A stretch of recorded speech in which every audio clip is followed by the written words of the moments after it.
Trying to understand the meaning of life through science is a bit like trying to understand music by tearing apart a piano. Now, is that a bash in the face of science? Absolutely not. I'm huge on science. I love science. But science does answer certain questions and religion answers others. If you went to see your priest and said, hey, can you explain the theory of relativity to me? Or more precisely, could you explain, say, gravity? They wouldn't necessarily have any idea what to tell you unless somehow they were big into science. You see, science in many ways is running into the same problem that the church did 500 or 600 years ago. Because we now look to science to give us all the answers, because let's face it, they've given us a lot of answers. Almost everything in our world right now is run on the answers science has given us. All the technology that we enjoy, all the understandings of the universe, being able to travel to the moon and actually walk on it. All of that came around because of science. And so many people have sort of begun turning to science as the new religion, as the new way of seeing the universe. But when they come to science and they say, okay, well, great, you've told us all that. Now, what is the meaning of life? What is consciousness? Science doesn't know what to say. Now, that's not because science doesn't want to know, but they are looking at the universe in a very particular way. They are looking, again, at what it is made of.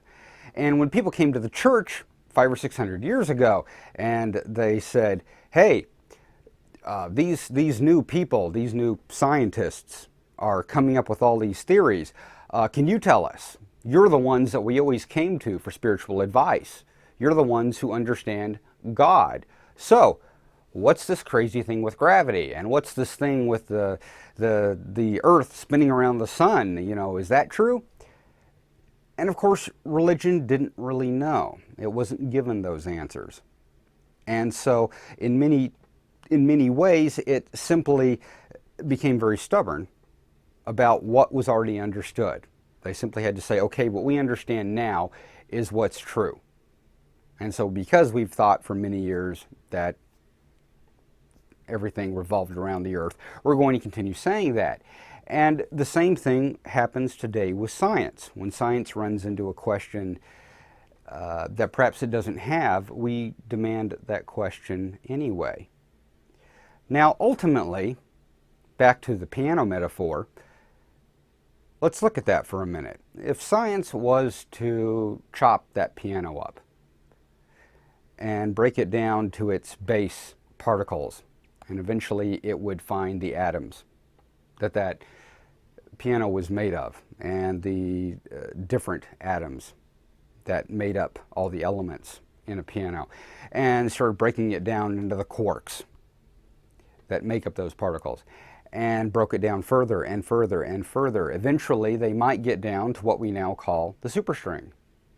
And if you plucked that superstring and you listened to the sound, who knows? You might actually understand something about music. That's science, and that's religion. All of it eventually comes full circle, and hopefully comes to some kind of understanding that we all need and we all want.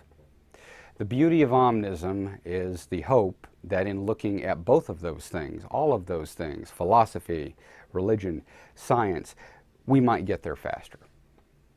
I'm the Urban Omnist, hopefully making that happen.